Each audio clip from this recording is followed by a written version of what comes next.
તુલસીનો ક્યારો અને વાલી દીકરી આપણા સનાતન હિન્દુ ધર્મમાં ઘર આંગણે તુલસીનો ક્યારો રાખી તેની પૂજા પાઠ કરી વંદન લક્ષ્મીજીનો વાસ થાય છે અને ખૂબ જ શુભ મનાય છે। એવી જ રીતે દીકરી એક તુલસીનો ક્યારો છે, તે સાક્ષાત લક્ષ્મીનું રૂપ છે। દરેક દીકરા દીકરીઓને સંસ્કારો સાથે ઉચ્ચ શિક્ષણ આપવું એ દરેક મા બાપની ફરજ બને છે। બચપનથી જ દીકરીના જીવનમાં સંસ્કાર આવે છે અને ઘરની ગમે તેવી પરિસ્થિતિમાં પણ મા બાપને કોઈ દિવસ ફરિયાદ કરતી નથી। મા બાપને સારી રીતે સમજી શકે તો ફક્ત દીકરી જ ઘરકામમાં, ગામડે, ખેતીવાડીમાં, શહેરોમાં, પિતાજીને વ્યવસાયમાં હંમેશા મદદ કરવા માટે તૈયાર રહે છે। પોતાના પિતાજી બહારથી આવે એટલે પરત પાણીનો ગ્લાસ આપીને તેના સ્મિતથી, તેના પ્રેમથી પિતાનો થાક ઉતરી જાય છે અને ટેન્શન દૂર થઈ જાય છે।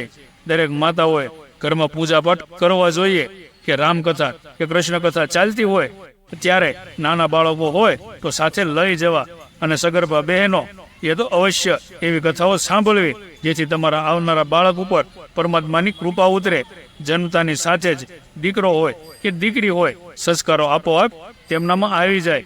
તેના જન્મ પછી પૌષ્ટિક આહાર, ગાયનું દૂધ આપવું જોઈએ અને સારા ધર્મ પુસ્તકોનું વાંચન અને સંસ્કારોનું સિંચન કરવું જોઈએ જેથી બાળકો મોટા થાય તો પણ મા બાપથી વૃદ્ધ થાય નહીં અને સતત તેમનું ધ્યાન રાખે।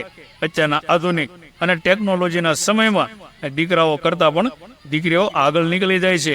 ભણી ગણીને પોતાના પગ ઉપર ઊભા થઈ સમાજમાં પોતાના પિતાનું નામ રોશન કરે છે અને લગ્ન બાદ સાસરિયામાં જઈને પણ સૌને પ્રેમ આપીને સૌના દિલ જીતી લે છે।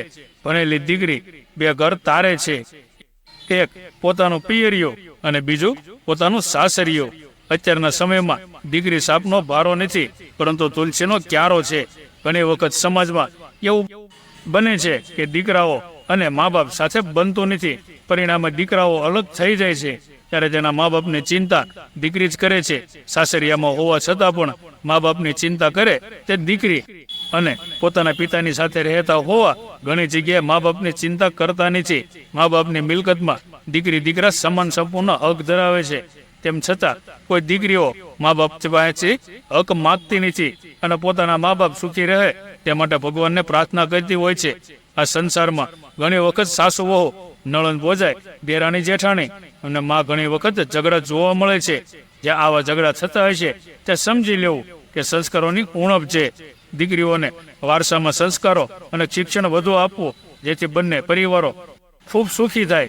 જો દરેક જગ્યાએ સાસુ એવું વિચારે કે મારી વહુ નથી પરંતુ મારી દીકરી છે અને દરેક વહુ એવું વિચારે કે મારા સાસુ સસરા જ મારા સાચા મા બાપ છે, વહુ અને સાસુનું એટલું સમજાઈ જાય તો ક્યાંય પણ ઝઘડા થશે નહીં અને સંયુક્ત કુટુંબમાં વિભાજન થશે નહીં। દરેક મા બાપે પોતાની દીકરીને કહેવું કે તારા લગ્ન પછી તારા મા બાપ તો સાસુ સસરા છે, તેમનું ધ્યાન રાખજે અને તેમના કહ્યા મુજબ રહેજે। દરેક મા બાપે પોતાના દીકરીને સમજાવવું કે આવનારી વહુ એ પણ આપણી દીકરી છે, તેની કોઈ પણ જાતનું દુઃખ ન લાગે અને આપણે સૌ ભેગા મળીને જીવન હસતા હસતા પસાર કરી દઈશું। આવા વિચારો જો રાખવામાં આવે તો ક્યાં સાસુ વહુના ઝઘડા થાય નહીં। પોતાની નળદ એ પણ આગા પછી કરવાને બદલે મનમાં એવું રાખવાનું કે હું પારકા ઘરે જવાની છું અને મારા આ મા બાપનું ધ્યાન મારી ભાભી જ રાખવાની છે જેથી મારી ભાભી સાથે હું સારું વર્તન કરું। આટલું જો ઘર પરિવારમાં સમજાય તો જીવન સરળ, સુખ, શાંતિ અને સમૃદ્ધિથી હસતા હસતા પ્રભુ ભોજન કરતા કરતા મોજથી જીવી જવાય।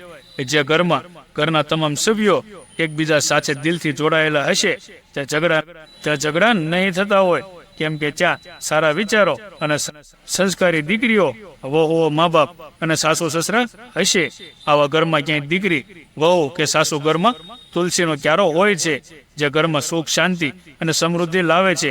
દરેક દીકરા દીકરીઓને જન્મથી જ સારા સંસ્કારો અને શિક્ષણ આપવું એ દરેક મા બાપની એ ફરજ બને છે। દીકરા દીકરીઓ જ મા બાપની ઇજ્જત વધારે છે। કોઈ પણ દીકરા દીકરીને મા બાપને નીચા જોવા જેવું કાર્ય કદાપી ન કરવું, કેમ કે તેવા કાર્યથી મા બાપ કદાપી ઊંચું જોઈને બોલી શકતા નથી। પરિણામે કડવા અપમાનના ઘૂંટડાથી તેમનું જીવન લાચારીવાળું બની જાય છે।